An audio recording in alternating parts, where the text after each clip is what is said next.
সুপ্রাদি আজকে কি রান্না করছো গো? আজকে রান্না করেছি ডাল, উচ্ছে দিয়ে আলু দিয়ে ভাজা, আর এখন মাছের ঝোল করছি। ভাত হয়ে গেছে। এই যে কাতলা মাছের পেটি কাতলা ভাজছে, মাছের পেটি ভাজি।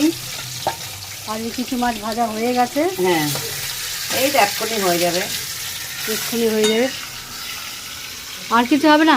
না, বেশি পদ ভালো লাগে না। আজকে সিম্পল রান্না। হ্যাঁ, সিম্পল কথা, 3 পদ হয়ে গেল তো।